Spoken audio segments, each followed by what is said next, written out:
Hello, yeah, Mamta. So, Mamta, can you hear me? Yeah, I can hear you. Yeah. So I called one of the master students. So apparently they didn't get the link for the encounter. So let me share it Yeah, with them on WhatsApp, and sure. then maybe they can join. Yeah, just Right. 2 minutes. Yeah. I've started the stream though, so we can begin. Yeah.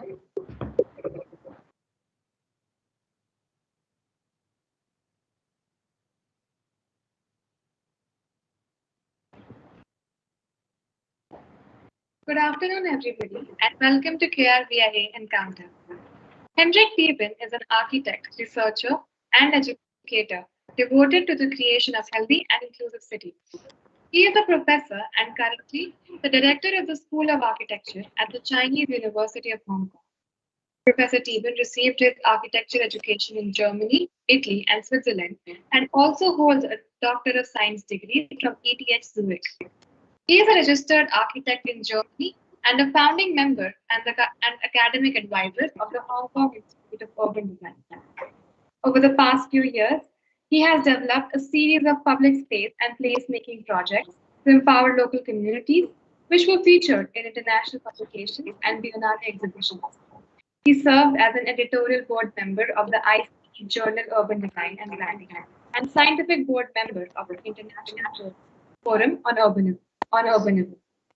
In his current research, he focuses on the relationships between urban forms, health, and well-being. One of his latest projects was the Global Initiative 2020, a year without public space under the COVID-19 pandemic, a collaboration with the Journal of Public Space, which is a partner of UN Habitat. Welcome, Professor Tieben, to the talk. Thanks very much, Avani, for the introduction.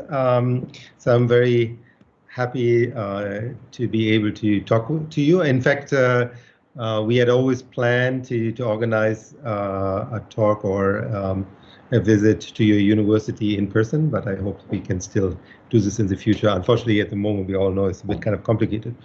Okay, let me share my screen for the presentation.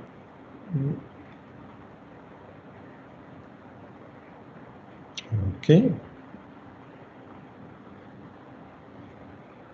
Can you see? Yes. Okay. So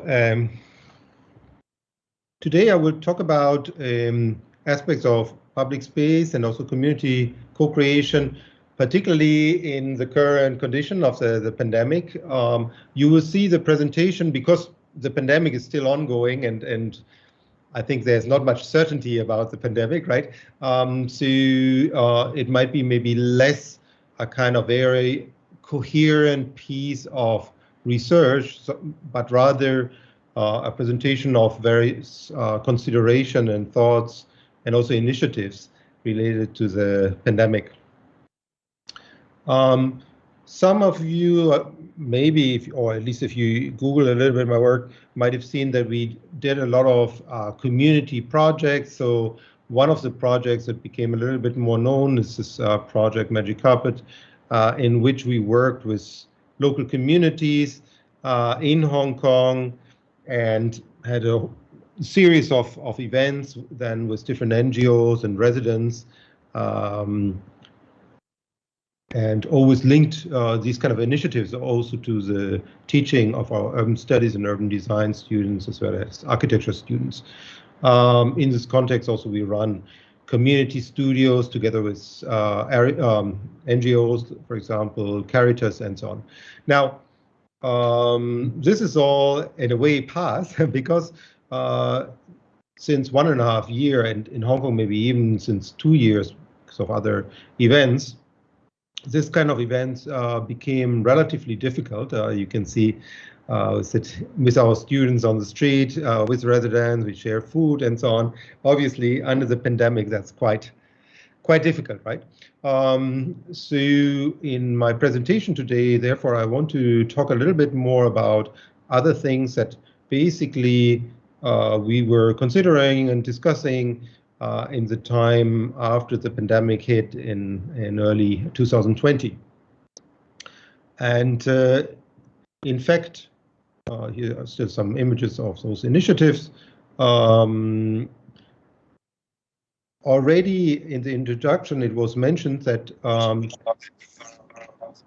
that we organized an event over a series of events in 2020. We called it 2020 a year without public space.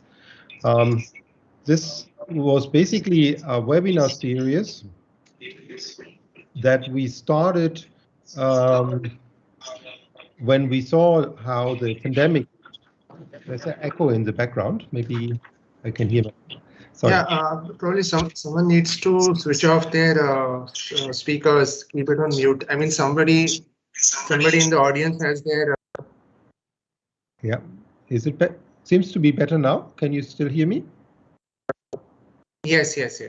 Okay, so this initiative started in actually in May 2020. Basically, what happened was that at that time I was in Taiwan and before in Hong Kong, and in Hong Kong and Taiwan, because of SARS, the situation of the pandemic was maybe less problematic. However, we could see how then the virus spread to many other places and reached also places where good friends of us lived and experienced this situation in Italy and in North America and in many other places. And we thought, like, can we create a platform of exchanging knowledge and learning about the pandemic and also what we can do to help people through this kind of very difficult situation. And our idea was to organize every Thursday a webinar, inviting always like around 5 speakers, each speaker talking maybe around 7 minutes, from very different backgrounds, and also from basically 6 continents. And also people could contact us and propose topics or inputs. So we had people from Zimbabwe, Rwanda, quite a number of people also from India joining our series, and that continued then until end of September, and with weekly webinars, and we had then a final event in November wrapping up this entire initiative.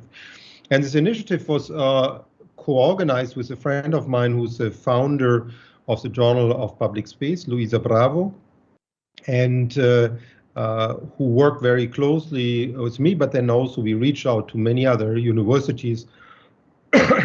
Some of them were already our partners or civil society organizations, and some just kind of joined this series. And if you're interested, you can Google under the title and find all our webinars and so on. They're all basically on YouTube. Particularly, we were interested in that also because we all are, let's say, advocates and very interested in public space. And we felt that in the pandemic, a much wider audience all of a sudden realized, because we couldn't really use public space in many places or only in very restricted forums, and many people were longing to go out again, that the relevance of public space becomes very clear to a much wider population. So we thought we should use this opportunity to organize something. Here, just kind of some examples for the different webinars that we had. You can see there's a YouTube channel, but I think if you just Google under the name, you will find it. One of the topics that became very, very important in many of those webinars and also in many places of the world was this issue of health disparity. Because in many places we could see how even though, let's say, the virus spread also often through very rich people that flew from one place to the other, but the effects on communities and in the society were particularly severe, or are still very severe, for many low-income families and so on. So we all believe that, of course, COVID-19 is on one hand a horrible experience, but also is a certain learning opportunity where we can think about many things that already existed before, certain kind of trends, and think about potentially to create a new normal, or hopefully better normal. Now, I want to explain to you a little bit how the situation in Hong Kong was, because that's where I work for 15 years now. I have here the numbers of infections in Hong Kong and fatalities. Of course, India is such a big country, is very difficult to compare. And for Mumbai itself, probably you know the numbers better than I know. Just to say, in Hong Kong, surprisingly, even though it was a place where the virus arrived the first, after it was first traced in Wuhan, and surprisingly, in this entire phase, we had only, this is now a number, I think, from maybe 2 weeks ago, 212 people that died of COVID, which is quite surprising. Of course, Hong Kong is much smaller than Mumbai and so on, but if you compare with many places of the world, it's actually a quite astonishing low number in comparison to many other places. Hong Kong has been a place that has experienced epidemics and then pandemics at various phases. A very famous one epidemic was a big plague in 1894, and I mention it here because in the relationship to public space, it's interesting because it was a time where also the first public spaces were created in, let's say, the more low-income areas. Of course, there were parade grounds and public spaces for the colonial government. But in terms of amenities for people, more grassroots peoples, there was not much you could find. And one of the first public spaces that was created, Blake Garden, was then in relationship to the to a place where the plague actually broke out in Taiping Shan, this is a district on Hong Kong Island, and which was cleared and then became a park. But in general, because of the SARS epidemic in 2003, which at that time frightened many people here in Hong Kong, many people already had learned, these are photos of the SARS epidemic here, how to deal with pandemics, how to get food, how to wear masks and so on. This was all already trained by many people. I want to show some other general observations about Hong Kong under the pandemic. So in general, I would say what was very important for the better situation in Hong Kong was, to a large extent, the very prepared civil society. So many people immediately by themselves decided, okay, where can I get masks and how can I protect others and so on. And the other thing is, of course, that medical services also were already trained for those kind of events.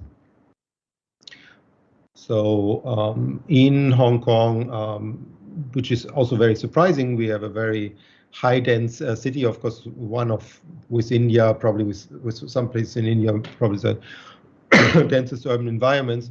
Nevertheless, this kind of very low fatality, and if I don't think that anyone in India or here in the audience still doubt that masks make sense, but of course, if you see how many people every day use here, basically several hundred thousand, or actually millions, the metro line, and are standing next to each other, and the virus is not spreading. So if there's a reason, then probably that is very much related to masks, for example. Now, if you look more, because many of you, I guess, are architects or urban planners and so on, if we look at relationships between the spread of the virus and the urban environment, I think Hong Kong is really an interesting case because it's so dense and then so surprising is actually not much more is happening. And the other thing is also that when we see where infections were, this is a kind of older a map with the older situation in 2020 in November. And you can see that the spread of the virus infections are in a range of parts of the territory.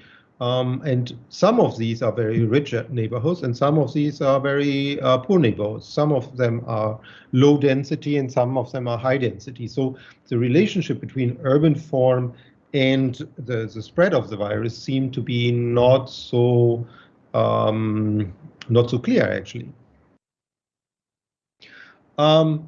Nevertheless, of course, what we can see that depending where you would live in the city and how your social status is and the environment where you are, the way how you can cope with the crisis and other impacts, for example, on mental health and so on, are quite different according to the places where you live. So not necessarily regarding the infections, but very much in relationship to more other pressures, economic pressures and social spatial pressures that I will describe later.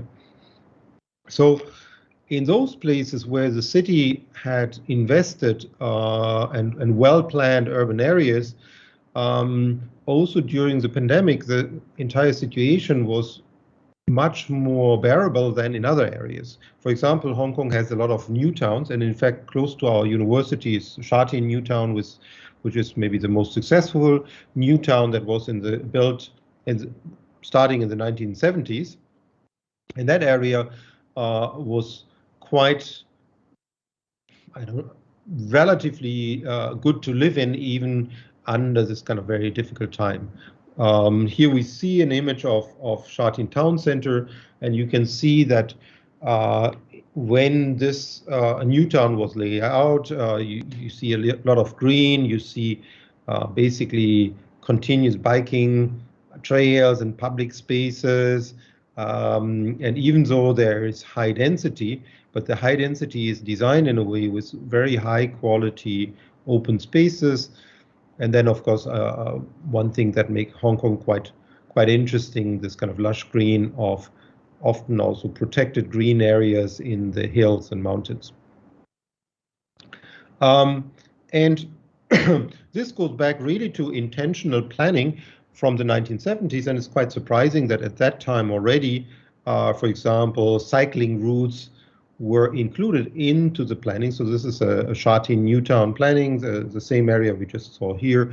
And we can see that at that time already, there were a lot of thoughts on something like, for example, biking trails.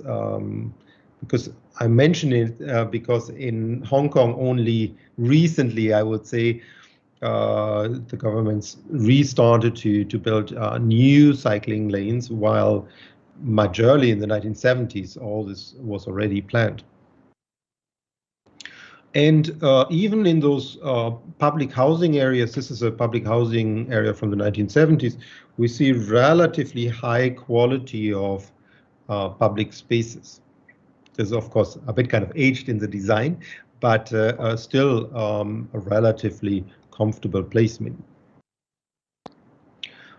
Here's a photo of those kind of biking trails, cycling routes in Sha Tin and parts of the Newton extension. Our campus is just here on the left side on the hill. So these opportunities to exercise outside, to particularly to go running and to use the bicycle also as an alternative way of mobility, were highly appreciated by many people, and you can see every day people using those spaces.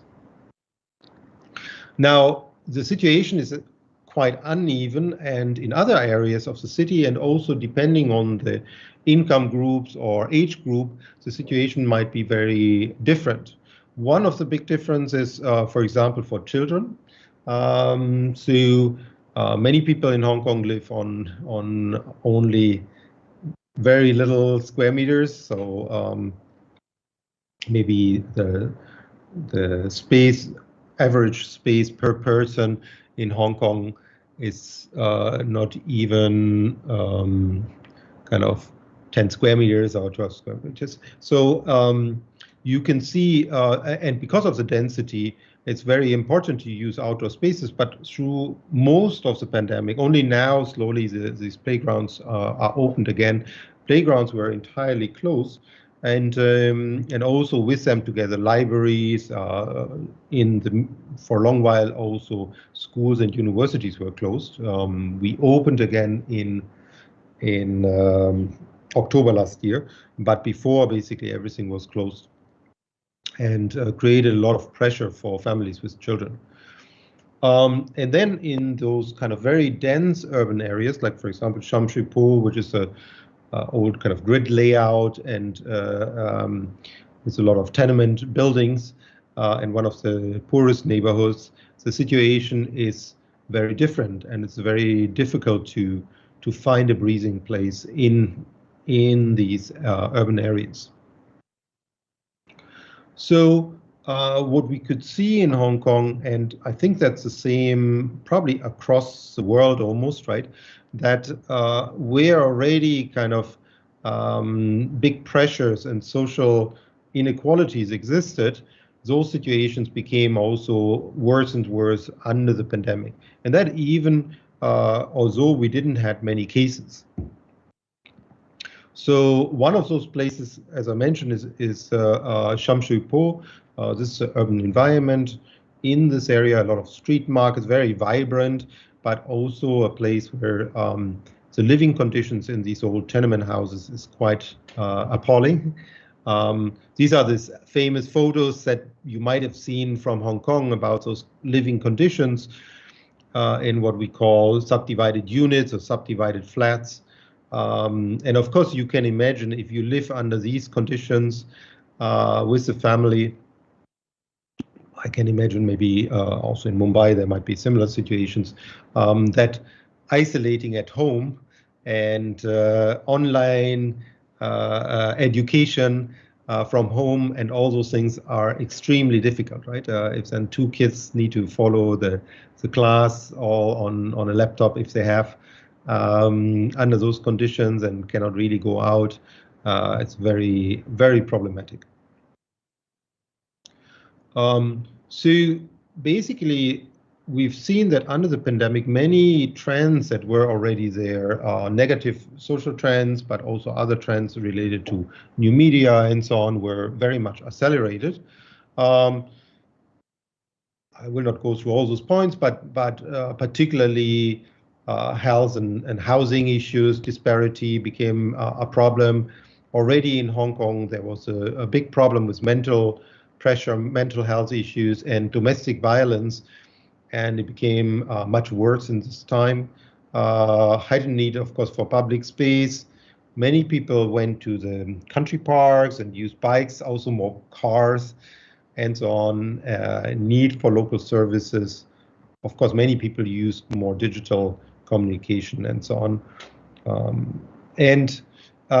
Now for the rest of the presentation, I want to show you a little bit like how we thought as a university in our own teaching, in our work with students, how could we, on one hand, study this kind of very special situation in the new normal under the pandemic, and also maybe beyond the pandemic, and also how we should think about public space design.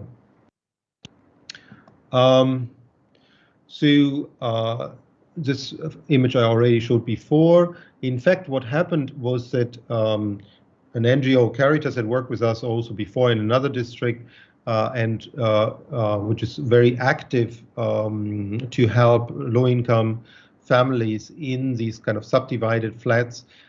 they reached out to us because they found out that surprisingly people in these areas that are also very much suffer under mental health problems, understandable, I believe, nevertheless don't really use the public space in the same areas. So that was, to us, quite surprising, because we had made already some studies of public spaces there, and they might not be the best public spaces, a bit kind of run down and so on and crowded, but that it's really so severe that many people would not even go there, even though they live under these conditions. That was quite surprising to us, and we organized 50 focus group interviews and tried to find out like what's going on there. And in this context, what we did in this case, we couldn't work really with the students in the front line with the people together, but basically we worked with the social workers and our research team, and then had them reporting back to our students, that the students could then use this information for their projects. One thing in terms of co-creation we did in this period was to create a community map. These are people from these focus group interviews, because our idea was to create something that will not solve the situation of people there, but maybe there's a noise in the background.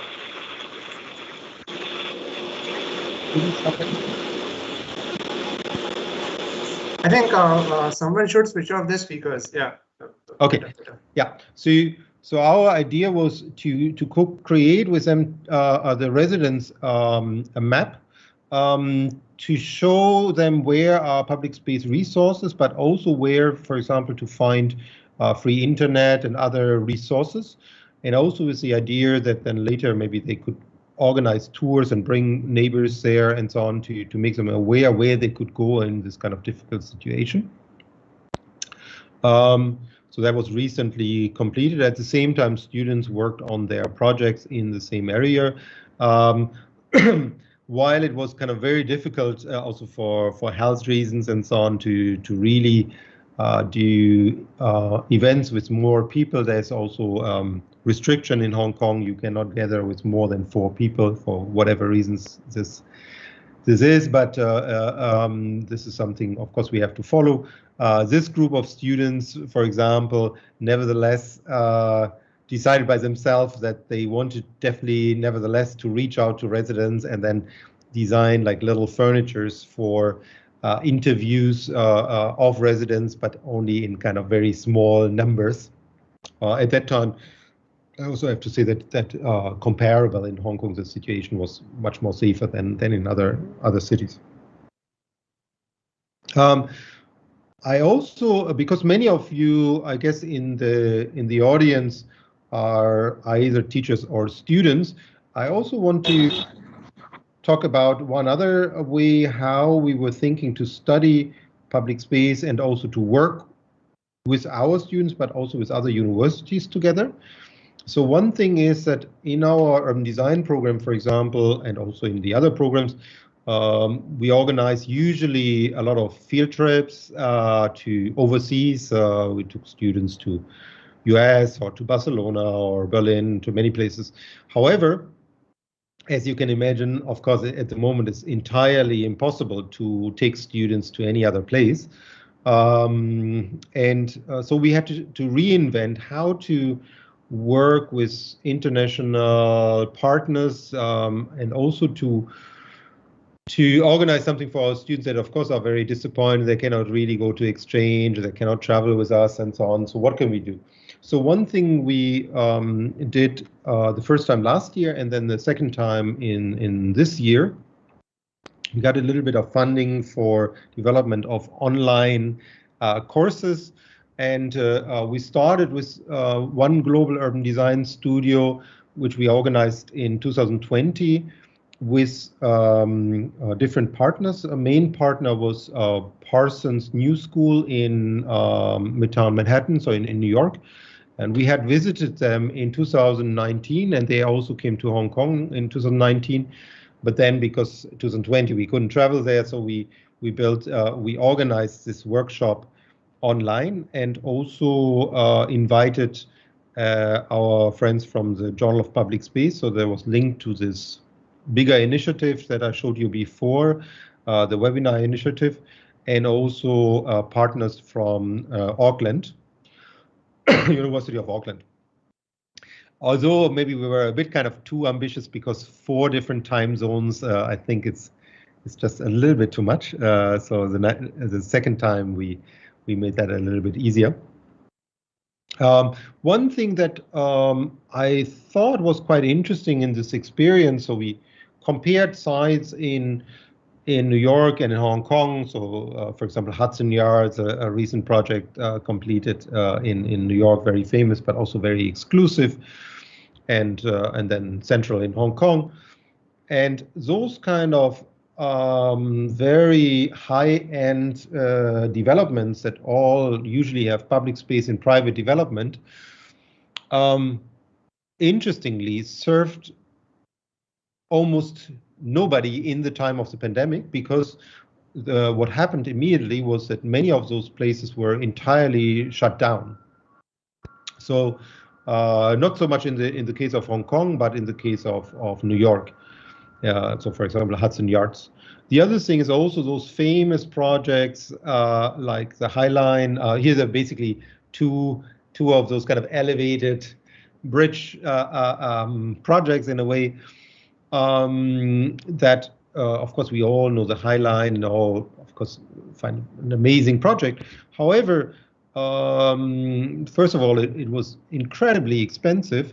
And then the other thing is also under the pandemic, those kind of world famous case studies, unfortunately, didn't really help much to anyone in the neighborhood, because High Line was basically one of the, or if not the first park that was closed in New York in March 16th in 2020.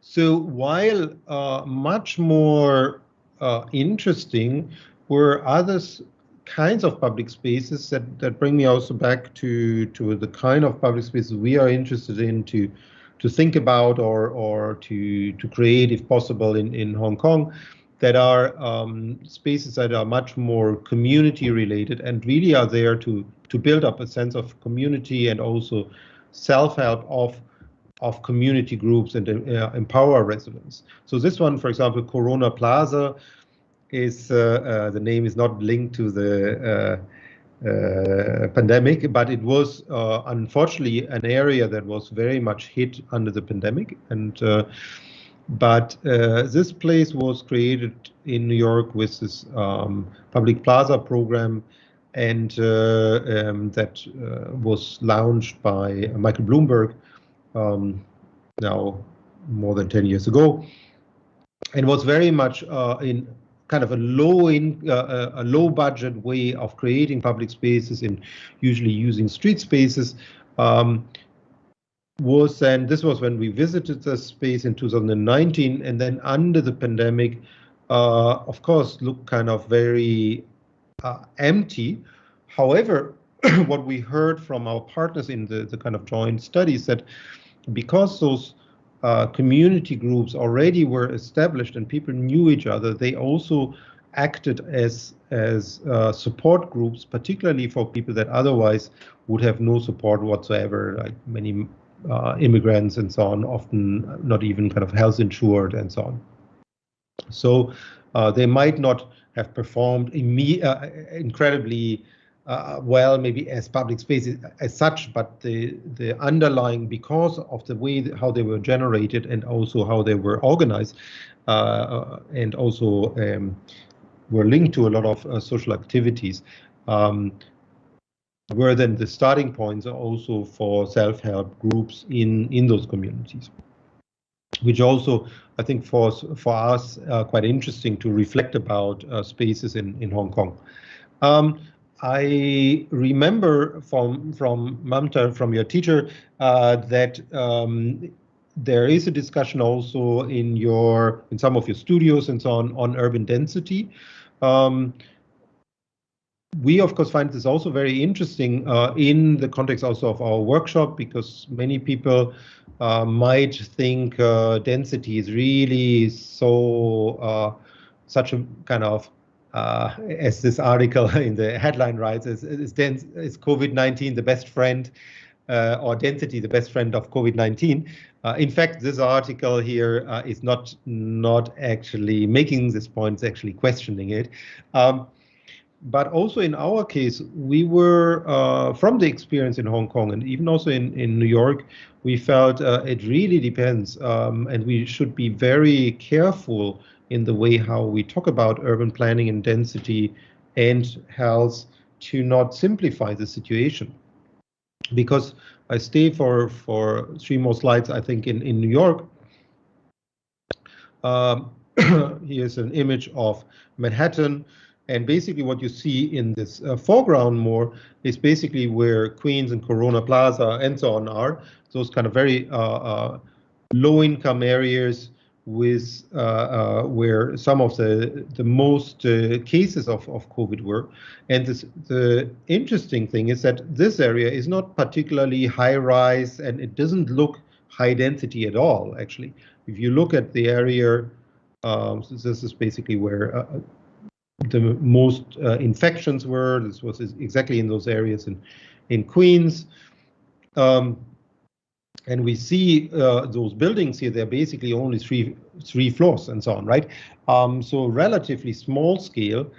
And what was much more important for those places, why maybe the virus spread so much there, was basically the crowding of apartments in those places, because even though the buildings are small and the density of general population and also floor area, I say something more about this in a minute, is not so high, but then many of the apartments were are lived in by maybe 10 people living together, because otherwise it's too expensive. And then often people that are in those kind of essential services that had to work as drivers, had to go to more infected areas, and then often not health insured, and then would come home and then potentially pass on the virus to other people. And just for the discussion of density, those images that I use here are from a very nice website that was recently redesigned. So you have to see if you see still the same image, because the graphic a little bit changed. Is a project by MIT and from a senior professor that recently died, and who was actually our founder of our architecture school in Hong Kong. If you're interested in density, what is quite interesting, if you look at this density atlas, to really differentiate into floor area ratio, so basically the building bulk, how big are the buildings, how many dwelling units, and how many people live in those places. Because as I said, under the pandemic, maybe it is more important maybe how many people live in one unit than how tall a building is. If you go to the website, this is now the updated website. We also contributed some examples from Hong Kong, and you can see here I made a screenshot of those examples. There are much more. There are a lot of examples from Hong Kong, but also from Mumbai. I have never been to Mumbai, but what you can see is apparently the very big difference of the way how density is organized. In Hong Kong, a very high FAR, so plot ratio, floor area ratio of 7.3 or 5.46. So basically, how many floors are built on top of one lot. And the population, even the population might be quite similar here, but then the floor area is very, very different, no? in Mumbai vis-a-vis Hong Kong. So maybe we find a way to make studies together to look into this issue of different forms of densities and what does it mean for health and well-being, but also the need for public space and so on. Just to mention, also a second a global studio that we run this year, just some months ago, where we included also Rio de Janeiro as a third partner. So Auckland and Italy was quite difficult because of the time zones, but New York and Rio are quite similar, and Hong Kong is just kind of 12 hours away, so it's very easy. 8 o'clock in the morning is 8 o'clock in the evening in New York, and Rio is just one hour away. So we could organize that quite easily. And again, we were looking at the different way how the pandemic affected those different places and the public, particularly in view of public space and how we could plan for the new normal. What we wanted to do there is to see how can we use online. Now we use, in this case also we use Zoom, right? But how can we use the communication on Zoom for international workshops or collaboration in a way that we can still find out something on cultural specificity, about local communities, about all those things that usually are so important for our teaching and also our belief in kind of community design and so on, which obviously is very difficult using Zoom. So what we did for this workshop, for both workshops basically, was to learn from remote ethnography. So we had Sita Law from City University in New York to talk about how ethnographers use social medias and so on to work in crisis areas and so on, or also to link to frontline social workers, in the case of Hong Kong, for example, that would report for us from the front line and allow students to better understand what's going on, or using free web GIS, so to work in different places on the same maps and so on. The work of this collaboration, the Global Urban Studio that we had, can also be assessed online. So you can, students, if you're interested, this is work basically of 1 week. So very intensive work of students. They didn't have a whole term to work on this, but also quite surprising how much you can actually do in 5-6 days. And of course, as I mentioned at the beginning, this whole question of health disparity and inequalities in cities was very central to this entire studio.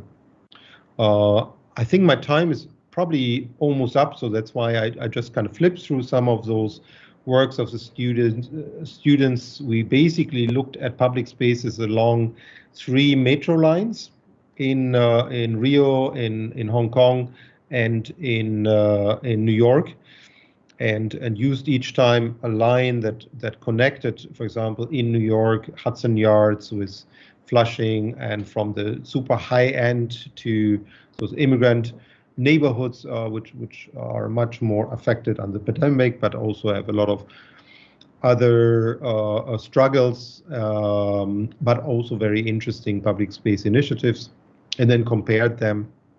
And students basically then try to find out what are issues, for example, in particular districts before, during the pandemic, and how maybe one could work on the future. I just kind of flipped through it because you can go to this online publication, which was put together very much by also the colleagues from Parsons, using our work with different design scenarios for those different neighborhoods, where then the students came up with certain kind of ideas of how to guarantee food supply under crisis and so on, and work with local communities and so on.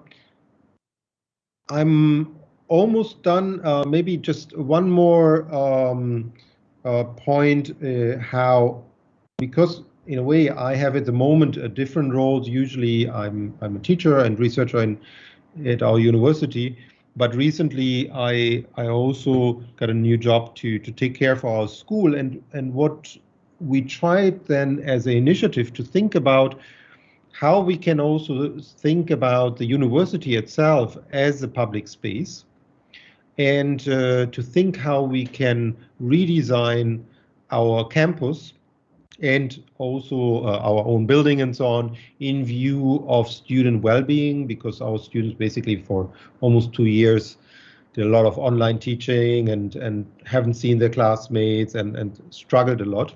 And so we work with a PhD student and a couple of master students together to formulate first ideas and hope that we can implement them over the next year, maybe. Basically looking at the change of teaching with maybe more ways of or different focus areas, like for example to look at positive emotion, sense of belonging and identity, interpersonal relationships, rather those points than having kind of the classical lecture rooms, because actually, as you can hear now, we can use Zoom for a lecture and it's maybe not so bad. But what we really have to invest in, we find, are those things like the identity of the university, of the students and their classmates, how they can meet and how they can overcome the problems of the last years. And then, of course, the different hybrid mode of teaching and so on. And then, of course, for the design school, also the question of making in the time of the pandemic. And so at the moment, we are kind of redesigning potentially our ground floor in our school to hopefully create more situations where those things can happen. We make already a little installation, it's kind of tactical urbanism installation in our building. Oh, this is already existing. We are quite happy that we have a rooftop farm in our school, which is actually very nice. So this is our school building, but we invested basically in other forms of furnitures and so on for socializing in our spaces to make it somehow more welcoming for students in this kind of difficult situation. But this is just a kind of pop-up basically, and we hope to continue with this. And then also launch additional placemaking projects using, that's a project that we are starting to work with to move with basically containers into different neighborhoods and capture their experience under the difficult situation and think about how we can improve public places and spaces. Okay, so that's all for me for today.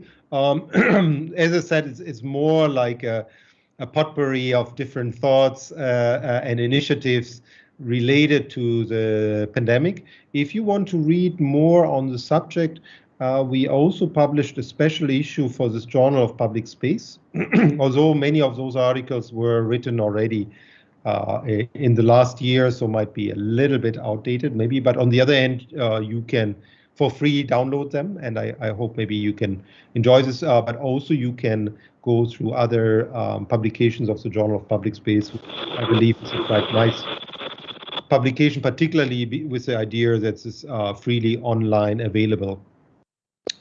Okay, so that's all from my part, and I will stop sharing. Let me see how to do this. Okay.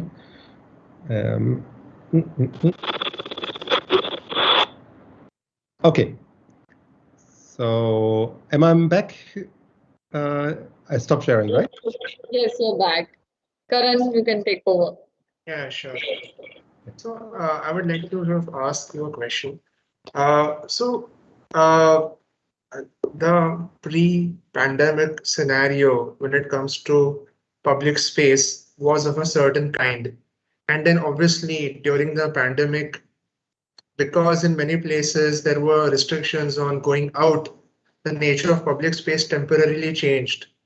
But now that, you know, the cases worldwide are going down, people are getting vaccinated and, you know, things like that.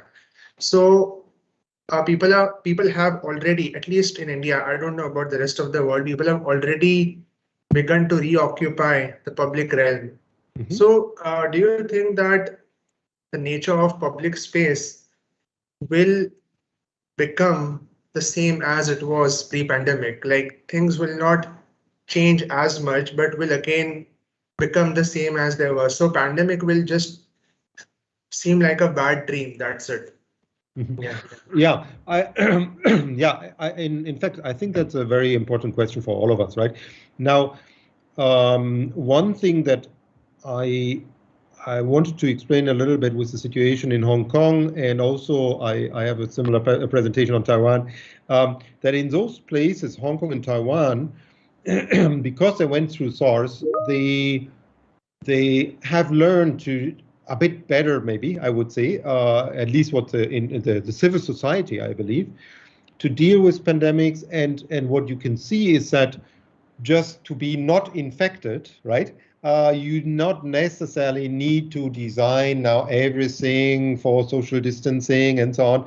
I mean, if people really follow the rules and wear a mask, right? You wonder why it takes so long for people to learn it, right? All those things, right?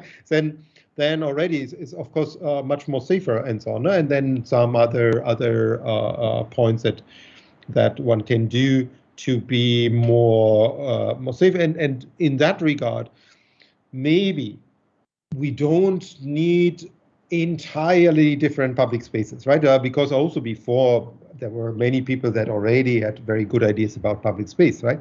However, I think a point maybe is not yet so clear in my presentation, but what I also want to say is like the social disparity, the health disparity, and all those things, right?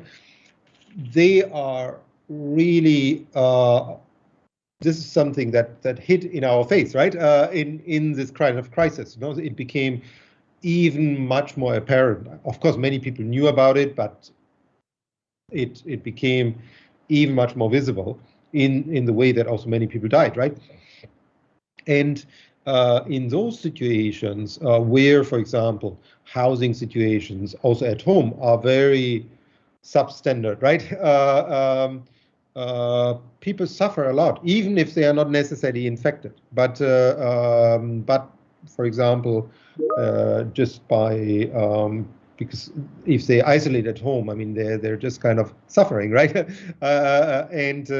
But also in our case, one thing that we found out in Shamshirpur when we made those interviews, that many of the reasons why people don't use public space might not be necessarily the perfect green ratio and the best ventilation and a beautiful design, but often in the case of that district, much was related to gender issues, to fear in public space, particular women with young children that just feel like harassed in public space, sometimes also conflicts between different ethnic groups and prejudice, sometimes against Southeast Asian, between Chinese and Southeast Asian and so on.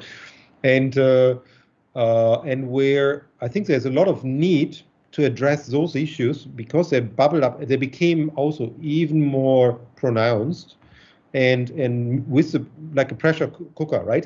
When you those things are already there, but then with the crisis, as I said, like domestic violence against women, and the pressure in public space, that became very apparent in all those interviews that we had. Of course, there was a small study, but I think that also how different groups work together. We know from many also Asian people may be harassed in America, but we have also a form of racism here in Hong Kong, right? Against other Asian groups, maybe, and that I think we need to address many of those things more through not design, but also community work, like using design, but also other means. Right. So one of the students has asked a question. Maybe I can read it out to you on his behalf. So how has the history of Hong Kong influenced its current situations, not just with it having parts of town like like Kowloon, but also the historical context of South Asia, which has a lot of densely populated cities like Tokyo and parts of China, or even some which share similar colonial influences like Mumbai. Okay, so I think what he's trying to ask is that how has the colonial history of Hong Kong shaped its present urban form? Okay. Well, I think that obviously, right, Hong Kong on Hong Kong Island, in Kowloon, those areas that were first settled. Well, first of all, I mean, Hong Kong, of course, has a much longer many thousand years of history, and it was already also a relatively important place under Chinese rule before, right? Before the British came, no? However, these settlements were not, they were slightly on the side and then maybe not so pronounced and not necessarily so much on Hong Kong Island. Now, on Hong Kong Island in Kowloon, those old urban areas, of course, are very similar to other areas, let's say in Melbourne, in Auckland, or I haven't been to India, but I assume also to places there. But then, of course, with this kind of very interesting crossbreed, right? Crossbreed with the Chinese culture, no? And that probably has led, and also crossbreed, but also, of course, the historical circumstances with after 1949, basically every 10 years, 1 million people coming from other parts of China to Hong Kong, right, and had to be accommodated and created basically this kind of super high density, no?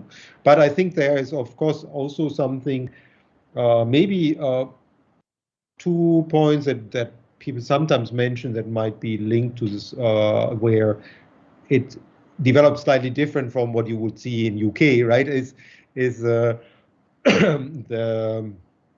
basically the acceptance of the society of high density.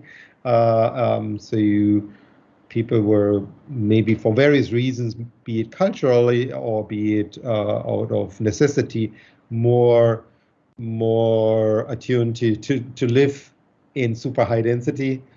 And the other thing is that relatively soon, when the design of the new towns also started, that there were particular typologies that were extremely mixed use. Then mixed use in the section, right? And that creates, I think, a very vibrant urbanism, right?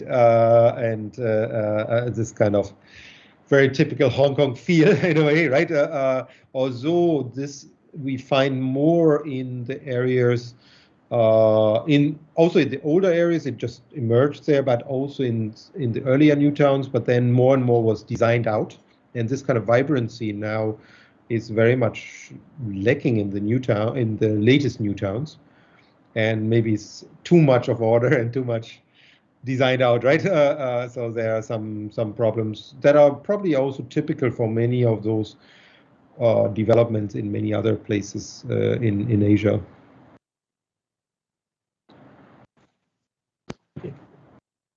Is there anybody else who wants to post a question or ask directly if you want?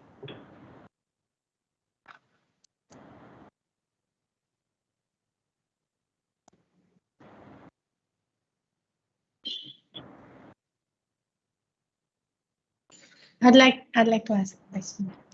Sure. Hello. Sure. Hi.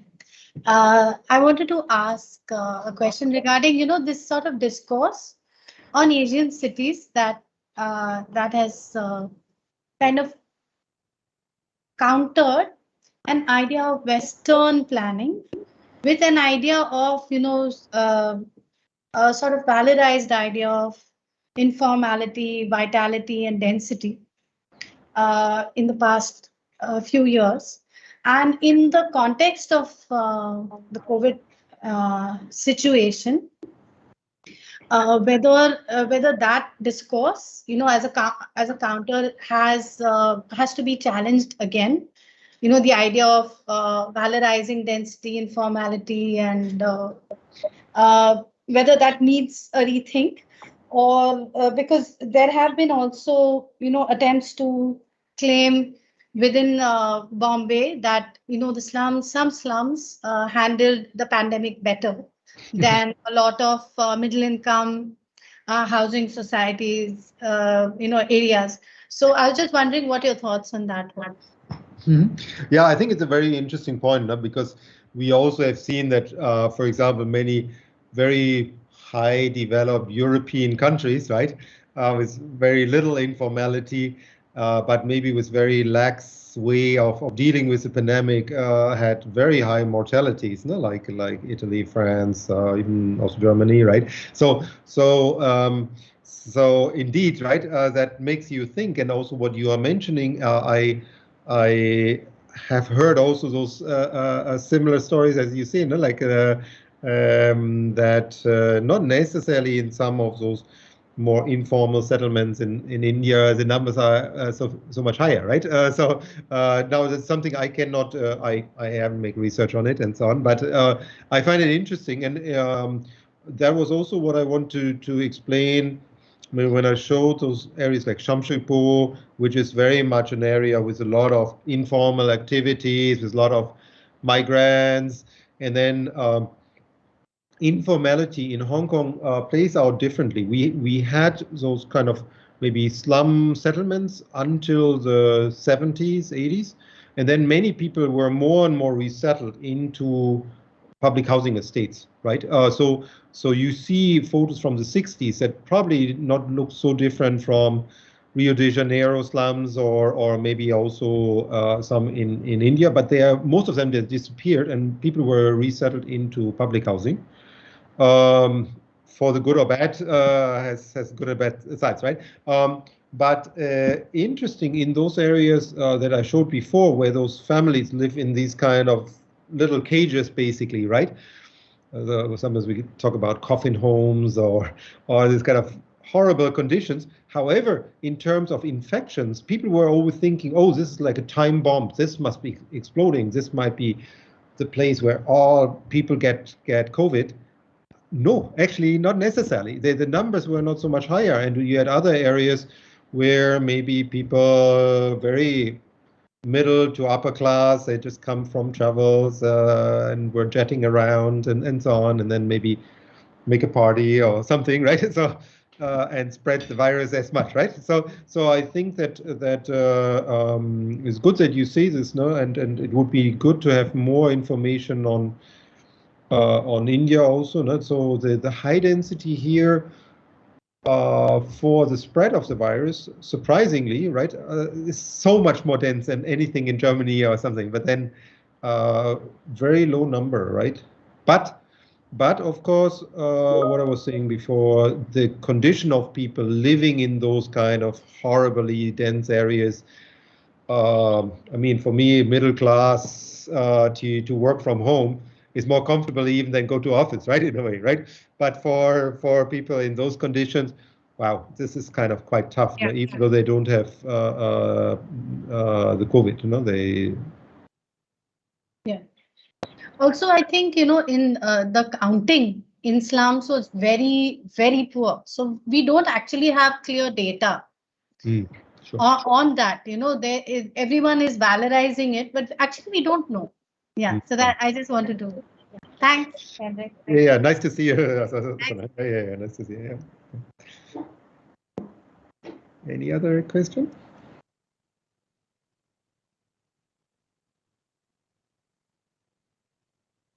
So one of the faculties, Sandeep, he is saying something. I'll just read it out on his behalf.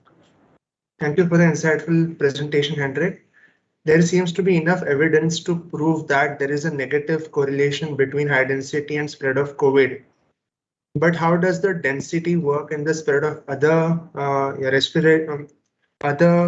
respiratory diseases like tuberculosis, etc., which are a real threat in densely populated cities like Mumbai?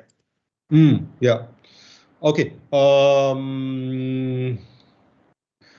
Well, I think I don't want to because I don't have the facts for that, right? I don't want to fantasize on this, right? I believe that, of course, for infectious diseases, questions of overcrowding in units, right? In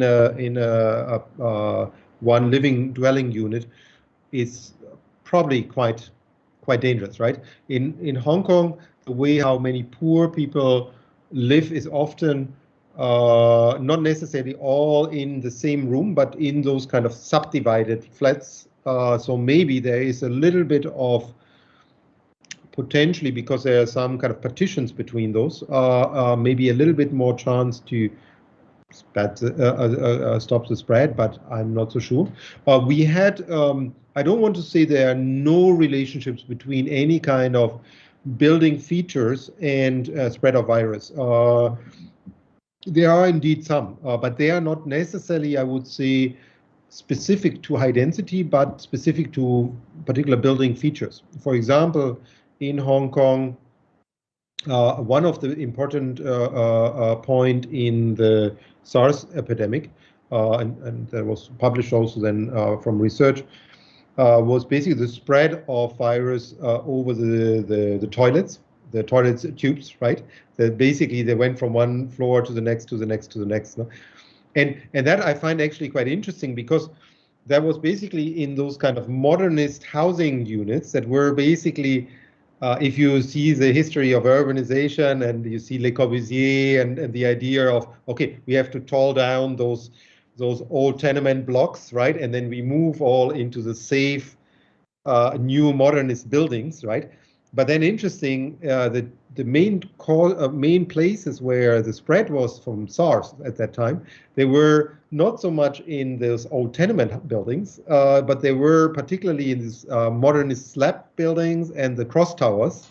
They are very Corbusian, that are usually the things that you build to make a place safe and more ventilated and so on, for the very strange reason that they were basically spread through the one time in hotels, sometimes elevators, but then the other one was through tubing, right? So that was something that then was there was a new regulation to take care of for this after SARS, but then they repealed it in the last 1 or 2 years, and then we had it again, the same cases also under SARS, some of them, but small number. And the other one also for ventilation. Sometimes if those towers in Hong Kong, some of the towers, they are very, very close together. And if you have airborne infection, when those cross tower, Corbusian cross tower, they are almost attached to each other, and then sometimes they were blown from one room, from the kitchen or bathroom, from one into the next apartment. So there were some kind of cases there are actually building features and layouts and so on that have like some, they have indeed some kind of relationships, right? That also might be important for other infectious diseases.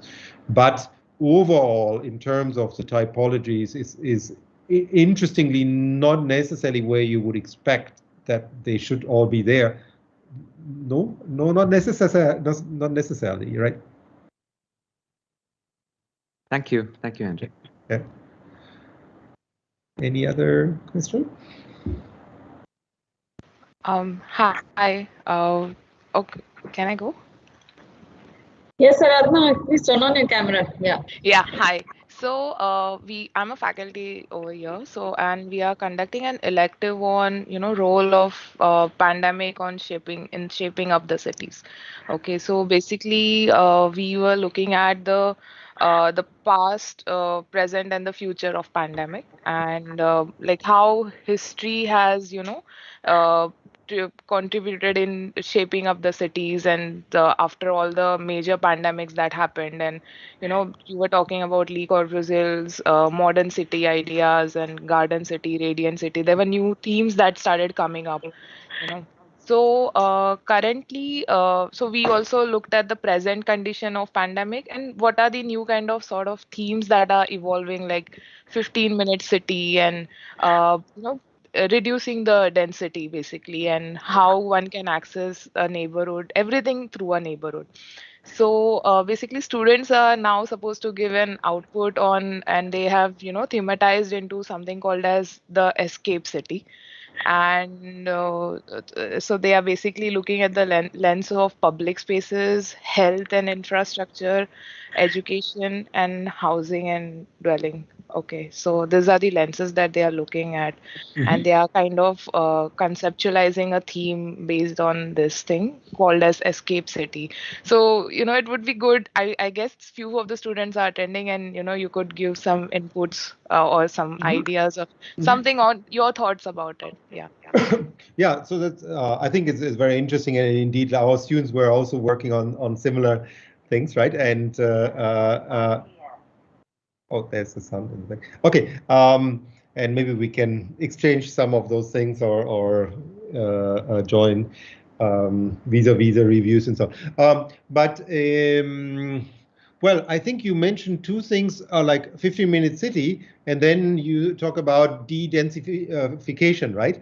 And then I feel like, is that actually the right thing? If you want to have a 15-minute city and you de-densify, how do you do this? No, because you could also say density, depending how you design it, actually can deliver this kind of richness of services and so on, that you can have everything in walking distance, right? I mean, Hong Kong is an example where you can very easily kind of reach many services and so on really in walking distance. However, a little bit less in the new towns because they have much less jobs, for example. So you need to still travel to your job.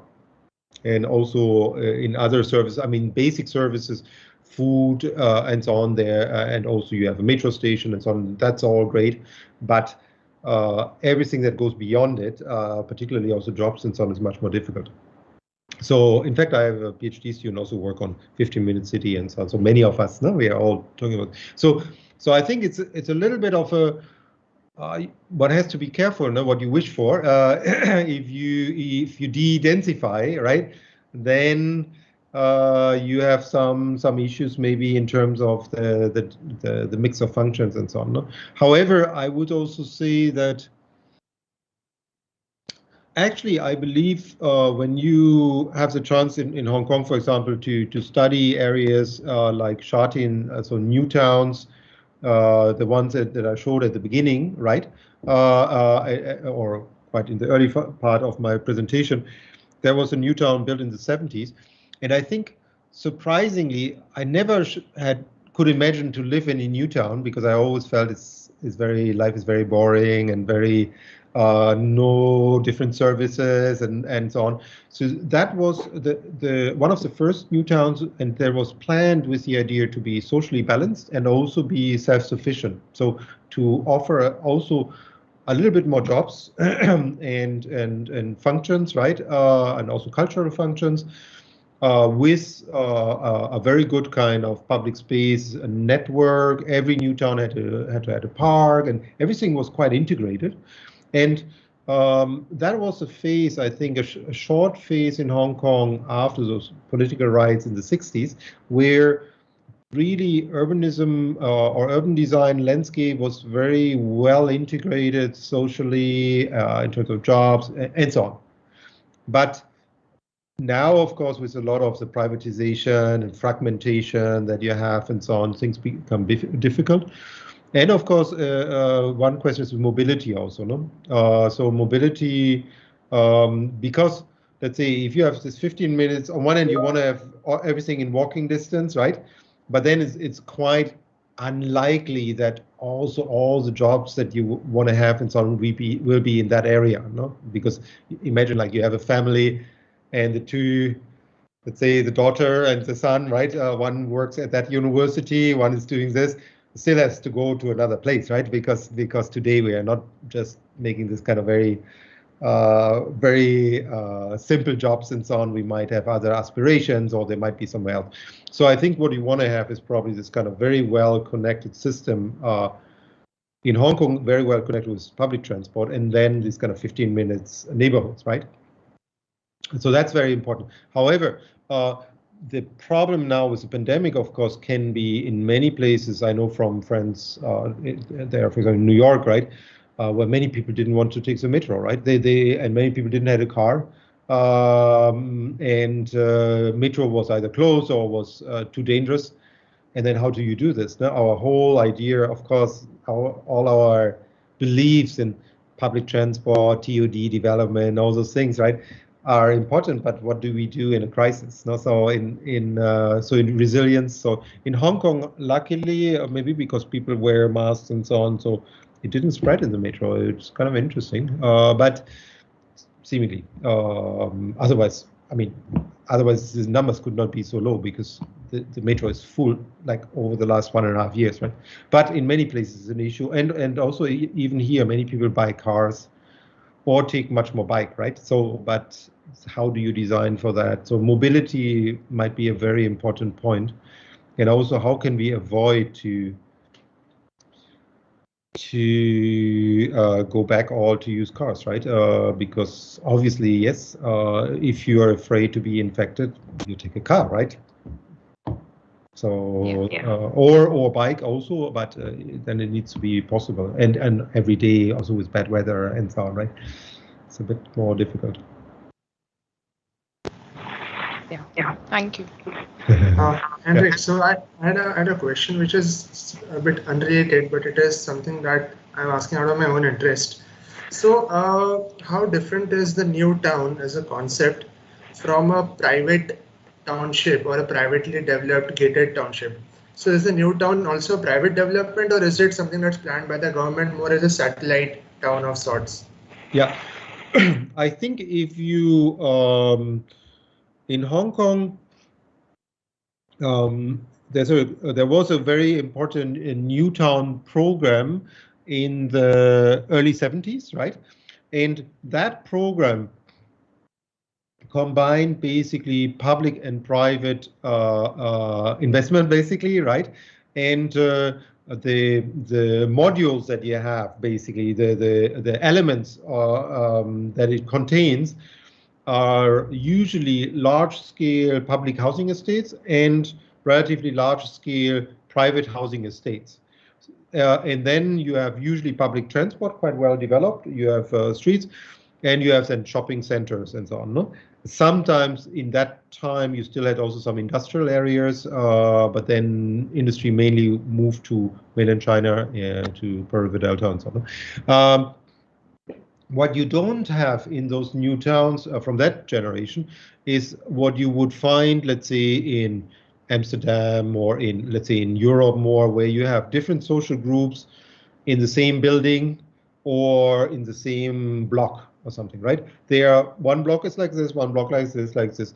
But at the beginning phase, those blocks were, first of all, not, well, already quite big, but still somehow connected with footbridges, with unfortunately not so much street spaces, unfortunately, but also with in the case of Shatin with quite good green spaces and everything quite tied together.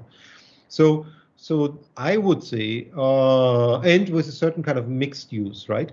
So that made these early new towns incredibly successful. What we see now is sometimes Hong Kong calls this no more new towns, but new development areas.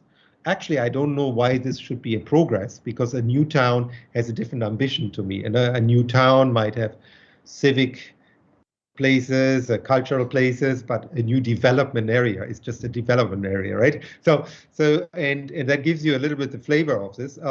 It's still we still have public and private housing, and sometimes they come relatively close together, but they are not always designed in a way that, for example, particularly the streets are not designed as active street frontages and so on, but it's usually just as a road for cars, even though very little number of Hong Kong people have cars. And then they have internally quite nice public spaces, even the public housing and the private housing, but then the public realm in between is quite sad, right? Sometimes. Although sometimes you find as connectors quite nice waterfronts that bring them together. So I guess compared internationally, I think it's not the worst. As actually much of it, even the new ones, also the public housing estates are often quite high quality. However, if you are here and you look at it more closely, there are certain things you definitely can improve.